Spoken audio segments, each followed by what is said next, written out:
আমি নতুন কোনো অধ্যায় পড়ব না। আমি দ্বিতীয় যে অংশ পাঠ করেছিলাম মৈত্রীতে সুসমাচার ৬ অধ্যায়, সেই অংশ থেকে আমি আপনাদের সামনে কিছু কথা বলার চেষ্টা করব। আমরা যদি ১৯ এবং ২০ পদ দেখি, সেখানে লেখা রয়েছে মথি ৬ অধ্যায় ১৯ থেকে ২০ পদ, তোমরা পৃথিবীতে আপনাদের জন্য ধন সঞ্চয় করিও না, এখানে তো কীটে ও মরিচায় ক্ষয় করে এবং এখানে চোরে শীত কাটিয়া চুরি করে, কিন্তু স্বর্গে আপনাদের জন্য ধন সঞ্চয় করো, সেখানে কীটে ও মরিচায় ক্ষয় করে না, সেখানে চোরেও শীত কাটিয়া চুরি করে না। এখানে যিশু আমাদেরকে বলেছেন যে আমরা যেন স্বর্গে ধন সঞ্চয় করি এবং পৃথিবীতে যেন আমরা ধন সম্পদ সঞ্চয় না করি। প্রভু যীশু খ্রিস্ট কেন আমাদেরকে সেই স্বর্গে ধন সঞ্চয় করার কথা বলেছেন এবং কেন এই পৃথিবীতে ধন সঞ্চয় না করার জন্য বলেছেন, সেই সম্পর্কে আমি আমার ক্ষুদ্র জ্ঞানে আপনাদের সামনে কিছু কথা বলার চেষ্টা করব। মথি ৬ অধ্যায় ১৯ থেকে ২১ পদ, এটা যদি আমরা ইংরেজি ভার্সন দেখি, সেখানে লেখা রয়েছে, do not store up for yourself treasures on earth where moths and vermin destroy and where thieves break in and steal, but store up for yourself treasures in heaven where moths and vermin do not destroy and where thieves do not break in and steal, for where your treasure is there your heart will be also. এখানে সম্পদের ইংরেজি হিসাবে treasure শব্দটি ব্যবহার করা হয়েছে। সম্পদের অন্যান্য যে ইংরেজি শব্দগুলো রয়েছে সেগুলো ওয়েলথ, অ্যাসেট, রিচেস, জেমস ইত্যাদি। ইংরেজি ট্রেজার শব্দটি এসেছে গ্রিক শব্দ দিসোরাস, THESAUROUS, এবং ল্যাটিন শব্দ দিসোরাস, THESAURUS থেকে, যাদের অর্থ হলো স্টোর ও হাওয়ার, অর্থাৎ জমা করা বা মজুত করা। আর ইংরেজিতে এই ট্রেজার বলতে বোঝায় প্রিশিয়াস অবজেক্ট আর প্রিশিয়াস মেটাল, অর্থাৎ মূল্যবান বস্তু। ট্রেজারের ক্ষেত্রে তিনটি সংজ্ঞা রয়েছে, যথা এক, treasure means wealth or precious object which can be stored up or hoarded, অর্থাৎ সম্পদ বলতে ওই সকল মূল্যবান বস্তুকে বোঝায় যেগুলোকে মজুত করা যায় বা জমা করা যায়, যেমন টাকা পয়সা, সোনা, রূপা ইত্যাদি।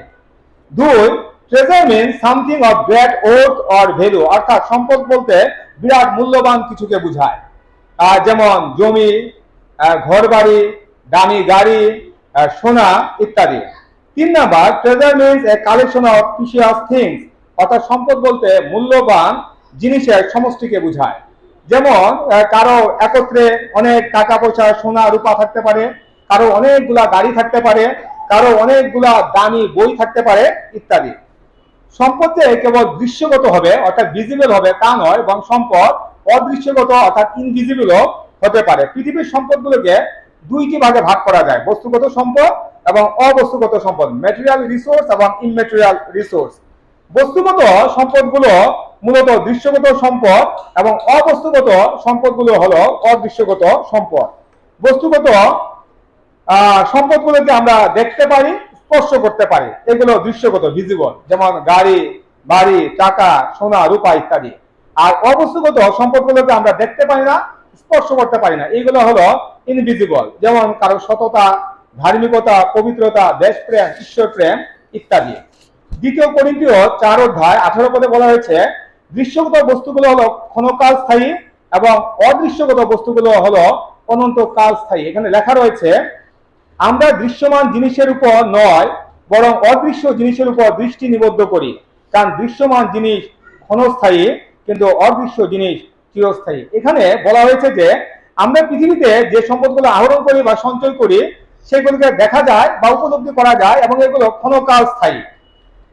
আমাদের ধন সম্পদ, আমাদের ক্ষমতা, আমাদের জাগতিক সুখ ইত্যাদি জাগতিক সম্পদ, এবং এইগুলো একসময় শেষ হয়ে যাবে।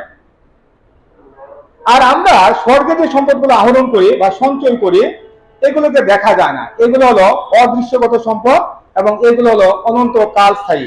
ঈশ্বর, আত্মা, অনন্ত জীবন এগুলো চিরন্তন এবং অক্ষয়, এবং এগুলো কখনোই শেষ হবে না। এই পদের অর্থাৎ দ্বিতীয় করিন্থীয় 4 অধ্যায় 18 পদের মূল কথা হলো, এই জগতের ক্ষণস্থায়ী বিষয়গুলোর দিকে মনোনিবেশ না করে আমাদেরকে সেই স্বর্গের চিরস্থায়ী আত্মিক বিষয়গুলোর দিকে মনোনিবেশ করতে হবে। মতি 6 অধ্যায় 19 পদে যিশু আমাদেরকে বলেছেন আমরা যেন পৃথিবীতে ধন সঞ্চয় না করি। তার কারণ হিসেবে বলা হয়েছে যে এগুলোকে মরচে ধরে, এগুলো নষ্ট হয়ে যায়, পোকায় কাটে, এমনকি এগুলোকে চুরি করে নিয়ে যায়। তাই যিশু আমাদের বলেছেন আমরা যেন পৃথিবীতে ধন সঞ্চয় না করি। আমরা যদি লক্ষ্য করি তাহলে আমরা দেখবো যে পৃথিবীর জিনিসগুলোর 3টি বৈশিষ্ট্য রয়েছে যেগুলোর জন্য আমাদের এই পৃথিবীতে ধন সম্পদ সঞ্চয় করা উচিত নয়। এগুলো হলো অস্থায়ী, নশ্বর এবং অদূরদর্শী। আর this are temporary, perishable and short sighted. আমরা যদি আজ থেকে প্রায় 2000 বছর আগের কথা আমরা চিন্তা করি, যখন যিশু এই পৃথিবীতে ছিলেন তখন পৃথিবীতে কোনো ব্যাংক ছিল না। লোকেরা তাদের মূল্যবান জিনিসগুলো মাটির নিচে গর্ত করে রাখতো, এর ফলে এগুলো নষ্ট হয়ে যেত, এগুলোতে মরচে ধরতো, অনেক সময় এগুলো পোকা ধরতো। আর তাছাড়া তখনকার সময় অত্যাধুনিক কোনো ঘর বাড়ি ছিল না, তাই চোরেরা খুব সহজেই সেগুলো চুরি করে নিয়ে যেত। আমরা যদি আজকের দিনের কথা যদি আমরা চিন্তা করি, যে আমরা দেখবো যে আজকে আধুনিক যুগেও আমরা আমাদের সম্পদের নিরাপত্তার জন্য আমরা বিভিন্ন ব্যবস্থা আমরা গ্রহণ করি, কিন্তু তারপরেও দেখা যায় এগুলো নষ্ট হয়ে যায় কিংবা এগুলো চুরি করে নিয়ে যায়। তাই সবসময় আমাদেরকে একটা দুশ্চিন্তার মধ্যে থাকতে হয় যে কিভাবে আমরা আমাদের সম্পদগুলোকে আমরা রক্ষা করব। মথি 6 অধ্যায় 20 পদে যিশু আমাদেরকে বলেছেন আমরা যেন স্বর্গে ধন সঞ্চয় করি। 19 পদে তিনি আমাদেরকে বলেছেন আমরা যেন পৃথিবীতে ধন সঞ্চয় না করি, কিন্তু 20 পদে তিনি আমাদেরকে বলেছেন আমরা যেন স্বর্গে ধন সঞ্চয় আমরা করি। তার কারণ হিসেবে তিনি বলেছেন সেখানে মরচে ধরে না, সেখানে পোকায় কাটে না, সেখানে নষ্ট হয় না, এমনকি সেখানে কোনো চোর ডাকাত নেই, সেগুলো কেউ চুরিও করতে পারে না। মজার বিষয় হলো স্বর্গে কোনো ব্যাংক বা গুদাম ঘর নেই, তবু আমরা সেখানে ধন সঞ্চয় করতে পারি। কিভাবে? পবিত্র বাইবেল বলে আমরা পৃথিবীতে থাকাকালীন সময়ে যে ভালো কাজগুলো করি সেই ভালো কাজগুলোর মাধ্যমে আমরা স্বর্গে ধন সঞ্চয় করতে পারি। আমাদের ভালো কাজের পরিমাণ যত বেশি হবে স্বর্গে আমাদের ধন সঞ্চয়ের পরিমাণও তত বেশি হবে। এখানে একটি আশ্চর্যের বিষয় হলো যে আপনি এই পৃথিবীতে ভালো কাজ করবেন, কিন্তু সম্পদ এটা জমা হবে সেই স্বর্গে। আর এগুলো হলো এমন সম্পদ যা আপনাকে অনন্ত জীবন দিতে পারে। প্রকাশিত বাক্য 22 অধ্যায় 12 পদে যিশু বলেছেন তিনি যখন আসবেন তখন সাথে করে পুরস্কার নিয়ে আসবেন, যার যেমন কর্ম তার কর্ম অনুযায়ী তিনি তাদেরকে পুরস্কার দিবেন। আবার প্রকাশিত বাক্যে বলা হয়েছে আমাদের প্রত্যেকের জীবন পুস্তক রয়েছে, সেখানে আমাদের কর্মগুলো লিপিবদ্ধ করা হচ্ছে। আমাদের ভালো কর্ম হোক কিংবা মন্দ কর্ম হোক সব কিছু লিপিবদ্ধ করা হচ্ছে। যদি আমাদের ভালো কাজের পরিমাণ বেশি হয় তবে আমরা স্বর্গ লাভ করব এবং আমরা সেই স্বর্গে অনন্ত কাল ধরে পরম আনন্দের মধ্যে আমরা জীবনযাপন করব। আর যদি আমাদের মন্দ কাজের পরিমাণ খুব বেশি হয় তাহলে আমাদেরকে সেই অগ্নিময় হ্রদে নিক্ষেপ করা হবে এবং সেখানে আমরা অনন্ত কাল ধরে আমরা যন্ত্রণা ভোগ করব। প্রথম করিন্থীয় 3 অধ্যায় 8 পদে বলা হয়েছে রোপক ও সেচক তারা উভয়ে তাদের কর্ম অনুযায়ী নিজেদের বেতন পাবে। আমরা যে যেমন কর্ম করব সেই কর্ম অনুযায়ী আমরা আমাদের পুরস্কার পাবো। তাই আমাদেরকে এখন সিদ্ধান্ত নিতে হবে যে আমরা কোথায় যেতে চাই, স্বর্গে নাকি নরকে। যদি আমরা স্বর্গে যেতে চাই তবে আমাদেরকে বিশুদ্ধ জীবনযাপন করতে হবে এবং সেই স্বর্গে আমাদের ধন সঞ্চয় করতে হবে। মথি 6 অধ্যায় 21 পদে যিশু ধনের সাথে মনের এক সম্পর্কের কথা বলেছেন। তিনি বলেছেন যে যেখানে আমাদের ধন থাকবে সেখানে আমাদের মন থাকবে। খ্রিস্টানের ভক্তগণ, আমরা যতদিন এই পৃথিবীতে বেঁচে আছি ততদিন আমাদের পৃথিবীর সম্পদের প্রয়োজন আছে, কেননা এগুলো আমাদের দেহের জন্য প্রয়োজন।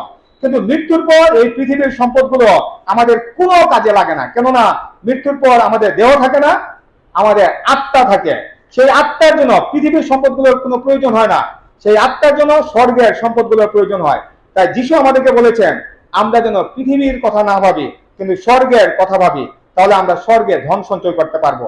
কলিসীয় 3 অধ্যায় 1 থেকে 2 পদ অতএব তোমরা যখন খ্রিস্টের সহিত উত্থাপিত হইয়াছ তখন সেই ঊর্ধ্বস্থানের বিষয় চেষ্টা করো যেখানে খ্রিস্ট আছেন, ঈশ্বরের দক্ষিণে বসে আছেন। ঊর্ধ্বস্থ বিষয় ভাবো, পৃথিবীস্থ বিষয় ভাবিও না। সাধু পৌল আমাদেরকে বলেছেন আমরা যেন পৃথিবীর বিষয় না ভাবি কিন্তু আমরা যেন সেই স্বর্গের বিষয় ভাবি। তার কারণ হলো আমরা এখন আর পাপী নই, আমরা এখন আর এই জগতের নই, আমরা ধার্মিক, আমরা যিশু তার নিষ্পাপ রক্ত দিয়ে আমাদেরকে ক্রয় করেছেন।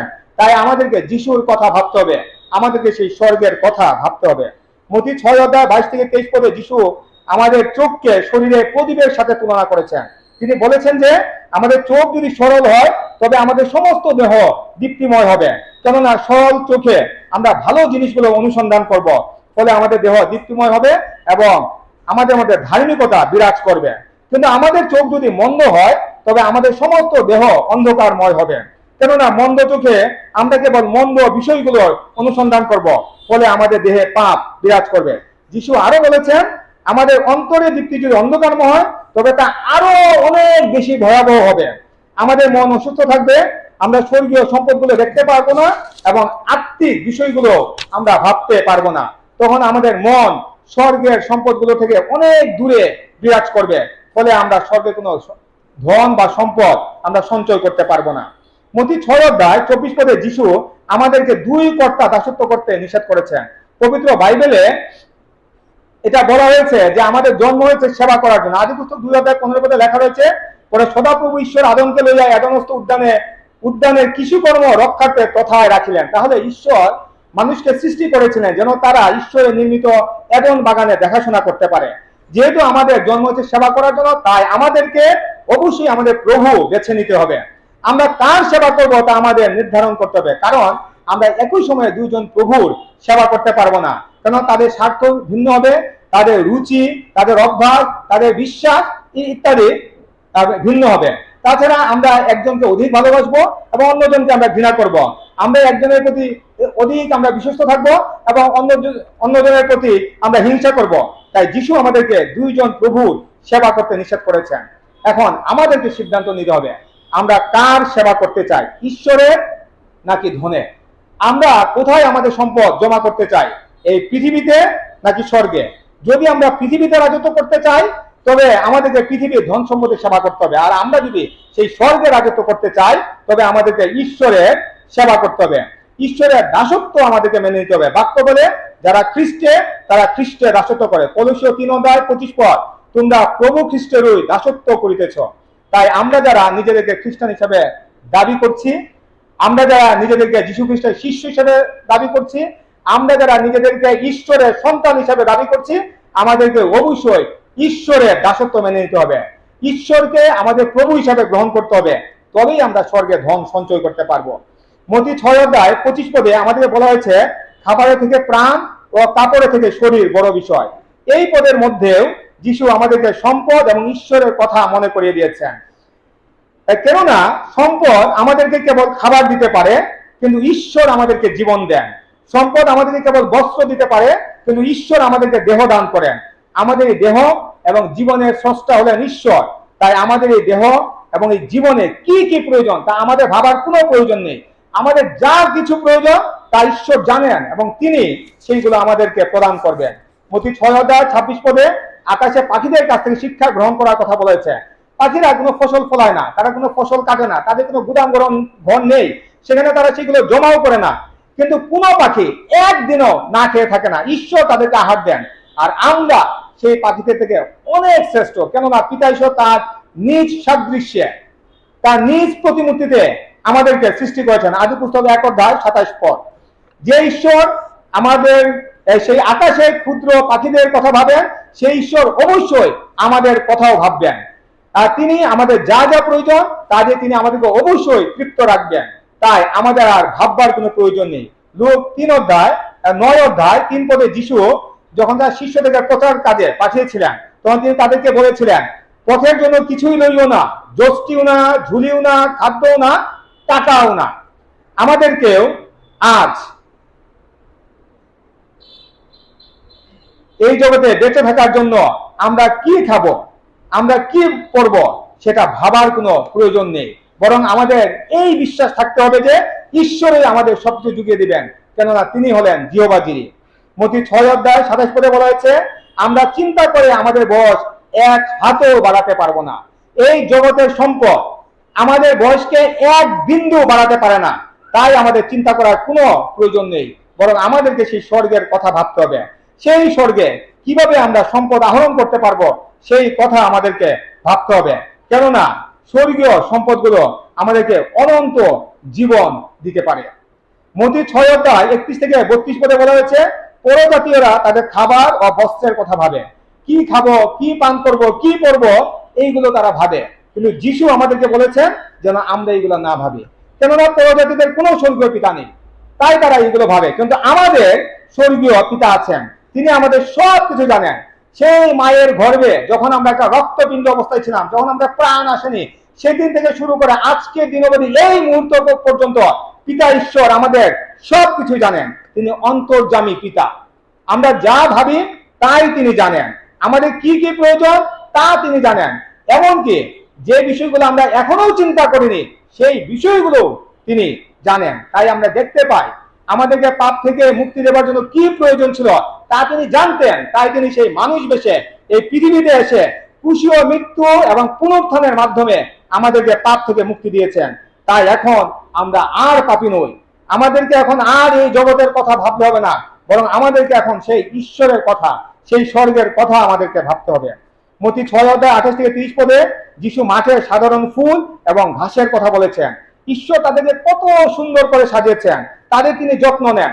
এখানে সলোমন রাজার কথা বলা হয়েছে। সলোমন রাজা সর্বোচ্চ ধন সম্পদের অধিকারী ছিলেন, কিন্তু এখানে বলা হয়েছে যে সলোমন রাজা এত সম্পদশালী হওয়া সত্ত্বেও সেই ঘাস এবং ফুলের মধ্যে তিনি সুসজ্জিত ছিলেন না। যে ফুলগুলো শুকিয়ে যাবে, যে ঘাসগুলোকে চুলায় দেওয়া হবে, ঈশ্বর সেগুলোর কথাও ভাবেন, তাদের বেড়ে ওঠার কথা ভাবেন। যে ঈশ্বর এই ফুল এবং ঘাসদের কথা ভাবেন, সেই ঈশ্বর অবশ্যই আমাদের কথা আরো বেশি তিনি ভাবেন।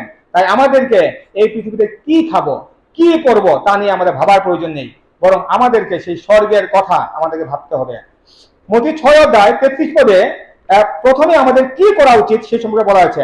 কোন কাজটি আমরা প্রথমে করব সেই সম্পর্কে আমাদেরকে বলা হয়েছে। এখানে বলা হয়েছে যে তোমরা প্রথমে তাহার রাজ্য ও তাহার ধার্মিকতার বিষয়ে চেষ্টা করো, তাহলে ওই সকল দ্রব্য তোমাদিগকে দেওয়া যাইবে। এখানে আমাদেরকে প্রথমে ঈশ্বরের রাজ্য ও তার ধার্মিকতার বিষয়গুলো অর্জন করার কথা বলা হয়েছে। এবং এখানে বলা হয়েছে যদি আমরা ঈশ্বরের রাজ্য এবং তার ধার্মিকতার বিষয়গুলো অর্জন করতে পারি, তাহলে অন্য যা কিছু আমাদের প্রয়োজন সবকিছু তিনি আমাদেরকে দিবেন। এই পৃথিবীতে বেঁচে থাকার জন্য যা প্রয়োজন তা যেমন আমাদেরকে দিবেন, মৃত্যুর পর আমাদের যা দরকার হবে সেই অনন্ত জীবন তাও তিনি আমাদেরকে দিবেন। মতি 6:34 পদে আমাদেরকে বলা হয়েছে আমরা যেন কেবল আজকের কথা ভাবি, আগামীকালের কথা যেন আমরা না ভাবি। কেননা আগামীকাল কি হবে আমরা জানি না। এই পৃথিবীতে আমরা আগামীকাল বেঁচে থাকতে নাও পারি, তাই তিনি আমাদের আগামীকালের কথা ভাবতে নিষেধ করেছেন। লূক 12:16-21 পদে আমরা দেখতে পাই যে একজন ধনবানের জমিতে প্রচুর ফসল উৎপন্ন হয়েছিল। তখন সে ভাবলো যে সে তার গোলাঘরগুলো ভেঙে বড় বড় গোলাঘর তৈরি করবে, তারপর সেখানে সে তার ফসলগুলো রাখবে এবং অনেক বছর সে আনন্দে সে দিন কাটাবে। কিন্তু ঈশ্বর বললেন যে আজ রাত্রিতেই তোমার যদি মৃত্যু হয় তাহলে এই সম্পদগুলোর কি হবে। ঠিক তদ্রুপ ভাবে ঈশ্বর আমাদেরকে এই কথা বলছেন, আজ রাত্রিতেই যদি আমরা মারা যাই তবে আমাদের এই পৃথিবীর সম্পদগুলোর কি হবে। এই পৃথিবীর সম্পদগুলো কি আমাদের কোনো কাজে লাগবে? না, এই সম্পদগুলো আমাদের কোনো কাজেই লাগবে না। বাক্য বলে যারা কেবল নিজেদের জন্য ধন সম্পদ সঞ্চয় করে তারা সেই ধন ভোগ করতে পারে না, কিন্তু যারা ঈশ্বরের জন্য ধন সম্পদ সঞ্চয় করে তারাই সেই ধন ভোগ করতে পারে।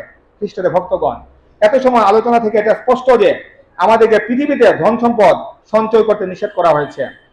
তাহলে আমাদের মনে প্রশ্ন আসতে পারে যে পৃথিবীতে কি ধন সম্পদ সঞ্চয় করা অন্যায়? পবিত্র বাইবেল বলে এই পৃথিবীতে ধন সম্পদ সঞ্চয় করা অন্যায় নয়। আমরা আদি পুস্তক 41:14-36 পদে দেখতে পাই যে ঈশ্বর ফরৌনকে স্বপ্নে দর্শন দিয়ে বলেছিলেন সম্পদ সঞ্চয় করার জন্য, যেন আগামী 7 বছর দুর্ভিক্ষ সে মোকাবেলা করতে পারে। তাছাড়া আমরা মতি 25:14-30 পদে আমরা দেখতে পাই যে একজন প্রভু বিদেশে যাবার সময় তার 3 জন দাসকে তিনি তার সম্পদগুলো ভাগ করে দিয়েছিলেন।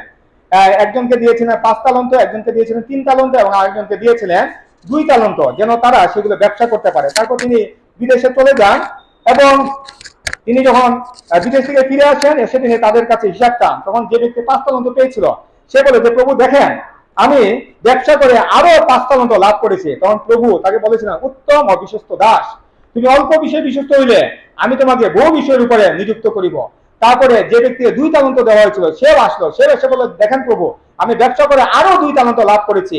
তিনিও তাকে তদ্রুপ বলেন যে উত্তম এবং বিশ্বস্ত দাস। কিন্তু যে 1 তালন্ত পেয়েছিল সে এসে বলল যে প্রভু আমি জানতাম আপনি কঠিন লোক, আপনি যেখানে বুনেন না সেখানে কাটেন এবং যেখানে ছড়ান না সেখানে কুড়ান, তাই আমি ভয় পেয়ে আপনার এই তালন্ত মাটির মধ্যে আমি লুকিয়ে রেখেছিলাম, দেখুন আপনার যা আপনাকে দিলাম, আপনি এটা পেয়ে গেলেন। তখন প্রভু তাকে বলেন দুষ্ট অলস দাস, তুমি না জানতে আমি যেখানে বুনি নাই সেখানে কাটি আর যেখানে ছড়াই নাই সেখানে কুড়াই থাকি, তাহলে আমার টাকা পদ্মাদের কাছে রাখলে না কেন? এখন আমি সুদ সহ ফেরত পেতাম। তারপরে তিনি সেই ব্যক্তির কাছে 1 তালান্ত নিয়ে যে ব্যক্তি 10 তালান্ত হয়েছিল তাকে তিনি সেটা দিয়েছিলেন, যেন সে ব্যবসা করে আরো সম্পদ বৃদ্ধি করতে পারে। তাহলে এই গল্পে আমাদেরকে সম্পদ আহরণের কথা বলা হয়েছে। 2 করিন্থীয় 12 অধ্যায় 14 পদে পিতা মাতাকে দায়িত্ব দেওয়া হয়েছে যেন তারা তাদের সন্তানদের জন্য সম্পদ আহরণ করে। যিশু বলেছেন, সুয়ের ছিদ্র দিয়ে উঠে যাওয়া সম্ভব, কিন্তু ধনীদের পক্ষে স্বর্গে যাওয়া সম্ভব নয়। মতি 19 অধ্যায় 23 থেকে 24 পদ। তাহলে যারা ধনী তারা কি কখনো স্বর্গে যেতে পারবে না? আমরা পুরাতন নিয়মে দেখতে পাই যে ঈশ্বরের আশীর্বাদ প্রাপ্ত অনেক লোকেরাই ধনী ছিলেন। রাজা দাউদ, রাজা সলোমন, আব্রাহাম, তারা প্রচুর ধন সম্পদের অধিকারী ছিলেন। তারা আশীর্বাদ প্রাপ্ত ছিলেন, কারণ তাদের কেবল জাগতিক সম্পদ ছিল না, বরং তাদের আত্মিক সম্পদও ছিল। তাই তারা ঈশ্বরের আশীর্বাদ তাদের জীবনে লাভ করেছিলেন। তাই জাগতিক সম্পদ আহরণের পাশাপাশি আমাদেরকে আত্মিক সম্পদও অর্জন করতে হবে। তাহলে আমরা জগতে যদি ধনী হই, তারপরে আমরা স্বর্গে যেতে পারবো। পবিত্র বাইবেলে আমাদেরকে ধন সম্পদ আহরণ করতে নিষেধ করা হয়নি, বরং ধন সম্পদ দরিদ্রদেরকে দান করার জন্য এবং ঈশ্বরের রাজ্য বিস্তারের জন্য ব্যয় করার জন্য বলা হয়েছে। মতি 9 অধ্যায় 21 পদে যিশু এক ধনী যুবককে বলেছিলেন, তোমার যাহা যা আছে বিক্রয় করো এবং দরিদ্র দিগকে দান করো, তাহাতে স্বর্গে ধন পাইবে। যিশু বলেছেন, কেউ 1 মাইল যেতে চাইলে যেন আমরা 2 মাইল যাই। কেউ যদি আমাদের বস্ত্র চায় যেন আমরা দেই। কেউ যদি আমাদের কাছে খাবার চায় যেন আমরা তাদেরকে খাবার দেই। অসহায় দরিদ্রদেরকে যেন আমরা সাহায্য করি। তাহলে আমরা যদি এই কাজগুলো করতে পারি, তাহলে যিশু বলেছেন আমাদের যা আছে তার থেকে আরো বেশি আমাদেরকে দেওয়া হবে। আর আমরা যদি এই কাজগুলো না করি, তাহলে আমাদের যা আছে তাও আমাদের কাছ থেকে নেওয়া হবে। অনেকে মনে করে থাকেন এখানে যিশু জাগতিক সম্পদের কথা বলেছেন, কিন্তু তিনি এখানে জাগতিক সম্পদের কথা বলেননি, এবং তিনি এখানে আধ্যাত্মিক সম্পদ বা আত্মিক সম্পদগুলোর কথা তিনি বলেছেন। আমরা যদি অন্যদেরকে দান করি, আমরা যদি সৎ জীবন যাপন করি, অন্যদেরকে প্রেম করি, ঈশ্বরের প্রতি যদি আমাদের বিশ্বাস থাকে, তবে ঈশ্বর আমাদের ধার্মিকতা বা আধ্যাত্মিকতাকে আরো বাড়িয়ে দিবেন। আর আমরা যদি এই কাজগুলো না করি, তবে তিনি আমাদেরকে কোনো আশীর্বাদ করবেন না। অনেকে বলেন যে ঈশ্বর আমাদেরকে কিছু দেন না, তিনি কেবল যাদের আছে তাদেরকে দেন। পবিত্র বাইবেলে এটা বলা আছে, যার আছে তাকে আরো দেওয়া হবে এবং যার নাই তার কাছে আরো নেওয়া হবে। মতি 25:29 পদ। ঈশ্বর কেন যাদের আছে তাদেরকে দেন? এর কারণ হলো তারা ঈশ্বরকে দেয়, তাই ঈশ্বরও তাদেরকে দেয়। আমরা ঈশ্বরকে দেই না, তাই ঈশ্বরও আমাদেরকে দিতে চান না। একবার যদি আমরা ঈশ্বরকে দেওয়া শুরু করি, তাহলে তিনিও আমাদেরকে দেওয়া শুরু করবেন। মতি 19 অধ্যায় 16 থেকে 22 পদে আমরা দেখতে পাই, ধনী যুবকটি শাস্ত্রের সব আজ্ঞা মেনে চলতো, এমনকি ছোটবেলা থেকেই সেইগুলো সে পালন করত, কিন্তু তারপরে সে তার জীবনে পরিত্রাণ লাভ করতে পারেনি। কেননা তার জাগতিক সম্পদ ছিল বলে সে ধনী ছিল, কিন্তু তার মধ্যে ওই সকল সম্পদ ছিল না যেগুলো যিশু চান। যিশু তাকে বলেছিলেন তার সম্পদগুলো বিক্রি করে দরিদ্রদের মধ্যে বিলিয়ে দিতে, কিন্তু সে দুঃখিত হয়ে সে চলে গিয়েছিল, কেননা তার অধিক সম্পদ ছিল। যদিও সে ধার্মিক ছিল, কিন্তু যিশু তার মধ্যে লোভ দেখতে পেয়েছিলেন, তাই সে স্বর্গের সম্পদগুলো লাভ করতে পারেনি। তাই বাক্য বলে অন্যদের কল্যাণের জন্য আমাদের সম্পদ বিলিয়ে দিতে হবে। 2 করিন্থীয় 9 অধ্যায় 9 পদে লেখা রয়েছে, সে ছড়াইয়া দিয়েছে, দরিদ্র দিগকে দান করিয়াছে, তার ধার্মিকতা চিরস্থায়ী। আবার 11 পদে বলা হয়েছে, 2 করিন্থীয় 9 অধ্যায় 11 পদ, তোমরা সর্বপ্রকার দানশীলতা নিমিত্তে সর্ববিষয়ে ধনবান হইবে, আর এই দানশীলতা আমাদের দ্বারা ঈশ্বরের প্রতি ধন্যবাদ সম্পন্ন করিবে। তাহলে আমরা দেখতে পেলাম যে দান করার মাধ্যমে আমরা ধার্মিক হতে পারি, আমরা সব বিষয়ে ধনবান হতে পারি এবং ঈশ্বরের প্রতি আমাদের ধন্যবাদ গুলো প্রকাশ করতে পারি। লূক 12 অধ্যায় 33 পদে বলা হয়েছে, তোমাদের যাহা আছে বিক্রয় করিয়া দান করো, আপনাদের জন্য এমন থলি প্রস্তুত করো যাহা জীর্ণ হয় না, স্বর্গে অক্ষয় ধন সঞ্চয় করো, যেখানে চোর নিকটে আইসে না, কীটেও ক্ষয় করে না। এখানে আমাদেরকে পৃথিবীর সম্পদগুলো দান করার কথা বলা হয়েছে এবং স্বর্গে অক্ষয় ধন সঞ্চয় করার কথা বলা হয়েছে। খ্রিস্টদের ভক্তগণ, যিশু কেবল এই পৃথিবীতে ধন সম্পদ সঞ্চয় করার ক্ষেত্রে আমাদেরকে নিষেধই করেনি, বরং তিনি নিজেও কোনো ধন সম্পদ সঞ্চয় করেনি। অথচ তিনি ছিলেন এই পৃথিবীর রাজা, কিন্তু তার মাথা গুঁজবার মতো কোনো স্থান এই পৃথিবীতে ছিল না। তাই তিনি বলেছেন, পাখিদের বাসা আছে, শিয়ালদের গর্ত আছে, কিন্তু মনুষ্য পুত্রের মাথা গুঁজবার মতো কোনো স্থান নেই। মতি 8 অধ্যায় 20 পদ। খ্রিস্টদের ভক্তগণ, আমাদেরকে কেন পৃথিবীতে ধন সঞ্চয় করে নিষেধ করা হয়েছে এবং স্বর্গে কেন ধন সঞ্চয় করার কথা বলা হয়েছে? পৃথিবীতে মরচে ধরে, পোকায় কাটে, নষ্ট হয়ে যায়, চুরে চুরি করে, এগুলোই কি মূল কারণ? না, এইগুলো মূল কারণ নয়। মূল কারণ হলো আমরা এই পৃথিবীতে চিরদিন আমরা থাকবো না। আমরা পৃথিবীতে চিরদিন থাকতে আসিনি, একদিন আমাদেরকে পৃথিবী ছেড়ে চলে যেতেই হবে। আমরা হলাম এই পৃথিবীতে একজন পরবাসী। 2 কোরিন্থীয় 5:6 বলা হয়েছে, যতদিন এই দেহে নিবাস করিতেছি ততদিন প্রভু হইতে দূরে প্রবাস করিতেছি। অর্থাৎ যতদিন আমরা বেঁচে আছি, যতদিন আমাদের দেহে প্রাণ আছে, ততদিন আমরা প্রভু যীশু খ্রিস্ট হতে অনেক দূরে আমরা বসবাস করি, এক দূর দেশে আমরা বসবাস করছি। কিন্তু যখন আমরা মৃত্যুবরণ করবো, তখন আমরা আবার আমাদের সেই স্থায়ী নিবাসে, সেই স্বর্গে আমরা ফিরে যাব। যোহন 14:2-4 যিশু বলেছে যে তার পিতার বাড়িতে অনেক বাসস্থান আছে, যদি না থাকতো তবে তিনি আমাদেরকে বলতেন তিনি আমাদের জন্য স্থান প্রস্তুত করতে সেখানে যাচ্ছেন, এবং যখন স্থান প্রস্তুত করা হয়ে যাবে তখন তিনি আবার আসবেন এবং এসে তিনি আমাদেরকে নিয়ে যাবেন, যেন তিনি যেখানে থাকেন আমরাও সেখানে থাকতে পারি। তাই একদিন আমরা আবার যীশু খ্রিস্টের সাথে আমাদের স্থায়ী নিবাসে আমরা ফিরে যাব। তাই আমাদের এই পৃথিবীতে ধন সম্পদ সঞ্চয় করে কোনো লাভ হবে না, আমাদের সেই স্বর্গে আমাদের ধন সঞ্চয় করতে হবে। তাছাড়া স্বর্গে ধন সঞ্চয় করার মাধ্যমে আমরা বিভিন্ন পুরস্কার পেতে পারি। মতি 10:41-42 বিশ্বাসীদেরকে ভাববাদী পুরস্কার, ধার্মিকের পুরস্কার দেবার কথা বলা হয়েছে। 2 তিমোথেও 4:8 বিশ্বাসীদের জন্য ধার্মিকতার মুকুট দেবার কথা বলা হয়েছে। পবিত্র বাইবেল বলে এই পৃথিবীর কোন সম্পদের মালিক আমরা নই, এই পৃথিবীর সকল সম্পদের মালিক হলেন ঈশ্বর। আপনি জমি কিনেন, গাড়ি কিনেন, বাড়ি কিনেন, সোনা রূপা পশু যাই কিনেন না কেন, কোনো কিছুর মালিক আপনি নন, সবকিছুর মালিক হলেন ঈশ্বর। ঈশ্বর এগুলো দেখাশোনার জন্য আমাদেরকে নিযুক্ত করেছেন। ঈশ্বরের একটি রিসোর্স ম্যানেজমেন্ট সিস্টেম রয়েছে, আমরা হলাম কেবল এর ম্যানেজার অথবা কেয়ারটেকার, আর তিনি আমাদেরকে নিয়োগ দিয়েছেন এইগুলো দেখার জন্য। যখন আমরা মারা যাব তখন তিনি আরেকজনকে নিয়োগ দিবেন এইগুলো দেখার জন্য। তাই পৃথিবীতে আমরা যতই সম্পদ আহরণ করি না কেন, আমরা সেইগুলোর মালিক কখনোই হতে পারবো না। আমরা মারা যাওয়ার সাথে সাথে এই সম্পদগুলো আমরা পৃথিবীতে ফেলে রেখে যাব এবং অন্য একজন এর মালিক হবে। কিন্তু স্বর্গে আমরা যেসব সম্পদ সঞ্চয় করব, আমরা কেবল সেগুলোরই মালিক হতে পারবো, আর কেউ সেইগুলোর মালিক হতে পারবে না। এমনকি সেইগুলো আমাদের কাছে কেউ ছিনিয়ে নিতে পারবে না। পিতা ঈশ্বরও সেই সম্পদগুলোকে অন্য কাউকে দিবেন না। তাই আমরা যদি স্থায়ী সম্পদ অর্জন করতে চাই তবে আমাদেরকে স্বর্গে ধন সঞ্চয় করতে হবে। আমরা অনেক সময় ভাবি যে এই সম্পদ আমি আমার যোগ্যতা অর্জন করেছি, আমার মেধা দিয়ে অর্জন করেছি।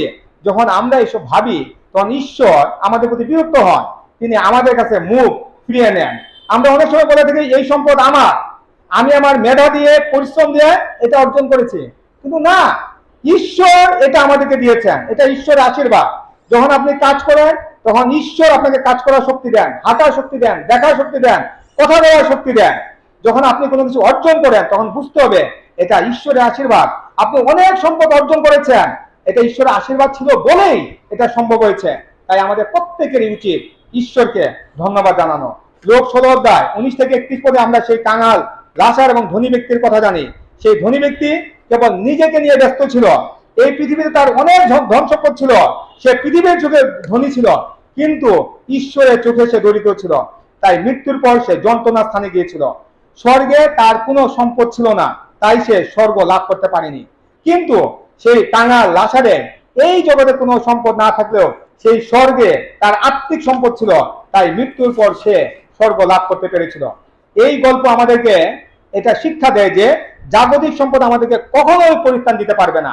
যদি জাগতিক সম্পদ আমাদেরকে পরিত্রাণ দিতে পারতো তাহলে সেই ধনী ব্যক্তি সেও তার জীবনে পরিত্রাণ লাভ করতে পারতো, কেন তার প্রচুর জাগতিক সম্পদ ছিল, কিন্তু সেগুলো তাকে পরিত্রাণ দিতে পারেনি। কিন্তু লাচারের জাগতিক সম্পদ না থাকলেও আত্মিক সম্পদ ছিল, তাই সে স্বর্গে সেই পরম দেশ লাভ করতে পেরেছিল। তাই আপনি যদি ঈশ্বরের চোখে ধনী হতে চান তবে সেই লাচারের মতো হন। লাচার দরিদ্র হলো, আত্মিকভাবে সে ধনী ছিল, ঈশ্বরের চোখে সে ধনী ছিল। আজ আমাদেরকেও আত্মিকভাবে ধনী হতে হবে, ঈশ্বরের চোখে আমাদেরকে ধনী হতে হবে। খ্রিস্টতে ভক্তগণ, আমরা যখন মারা যাব তখন কিছুই আমাদের সাথে নিয়ে যেতে পারবো না। সেই স্বর্গ বা নরকের কোনো ব্যাংক বা গুদাম ঘর নেই যেখানে পৃথিবীর সম্পদগুলো রাখা যাবে। আবার মৃত্যুর পর সেই 6 ফুট মাটির নিচে আমাদের এই সম্পদ কোনো কাজেও লাগবে না। তাছাড়া শেষ বিচারের দিন আমাদের এই জাগতিক সম্পদের কোনো হিসাব করা হবে না, বরং আমাদের বিশ্বাস এবং বাধ্যতার হিসাব করা হবে। তাই 1 কোরিন্থীয় 15:58 সাধু পৌল আমাদেরকে প্রভুর কাজে উপচা করতে বলেছেন। তিনি আমাদেরকে এই আশ্বাস দিয়েছেন, প্রভুর জন্য আমরা যে পরিশ্রম করবো তা কখনোই নিষ্ফল হবে না। তাই পৃথিবীতে থাকাকালীন সময়ে আমাদেরকে ঈশ্বরের সাথে এমন একটি সম্পর্ক গড়ে তুলতে হবে যা মৃত্যুর পরেও অটুট থাকবে। খ্রিস্টের ভক্তগণ, এখনই হলো সেই সময় আমাদের প্রভুকে বেছে নেওয়া। এখনই হলো সেই সময় আমরা কোথায় সম্পদ আহরণ করব সেটার সিদ্ধান্ত নেওয়া। তাই আসুন, আমরা যদি মৃত্যুর পর সেই পরম দেশ লাভ করতে চাই, সেই অনন্ত জীবন লাভ করতে চাই, তাহলে ঈশ্বরকে আমাদের প্রভু হিসেবে আমরা গ্রহণ করি এবং এই পৃথিবীতে ধন সম্পদ সঞ্চয় না করে সেই স্বর্গে আমরা আমাদের ধন সঞ্চয় করি। ঈশ্বর তার নিজ বাক্যে আমাদেরকে প্রচুর আশীর্বাদ দান করুন। আমেন।